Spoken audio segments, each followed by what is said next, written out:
दायनिमारि जे फोरबो बाथौ खेराइ फोरबो आं बेयाव फैनानै बिराद गोजोननाय मोन्दों आङो बिथांमोन प्रग्राम अर्गानाइजारफोर बिथांमोनखौ आङो रोजा रोजा हामबाय होनो आंखौ लिंहरनानै बे प्रिभिलेज खाबुखौ होनायनि थाखाय गिदिर नोंथांनि मोनसे फेमास गानखौ नोंथाङा खननानै फोरमायहरनो हागोन नामा?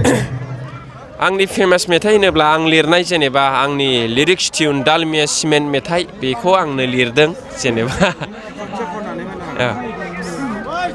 दालमिया सिमेन्टजों आम्बुजा सिमेन्टजों ब्लेक टाइगार सिमेन्टजों फार्स्ट थाला बिल्डिंनि खुन्थिया दालाय होनाय बादि होबाय आं नोंनो गोसोखौ सना होबाय आं नोंनो गोसोखौ बिदि आरोखि आङो कालसार लाइनाव जेब्ला कलेज फरायदों ओइस फार्स्ट इयार बै समाव आरोखि बे समनिफ्राय आङो कलेज प्रग्रामाव पार्टिसिपेट खालामबाय थाखायोमोन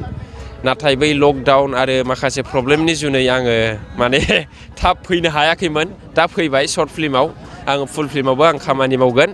आरो मेथाइफोर गोबां लिरनाय दङ बेखौ आं खनलांगोन आं खनाब्लाबो गुबुननो खनहोगोन आङो सर्ट फिल्मनि दारै आं खामानिखौ मावबाय थागोन बेनो आरोखि आं जेबो खामानि गैया गैनाया खिन्थु प्लेन दङ बेखौ फैबाय थानाय समाव मिथिसिगोन आरोखि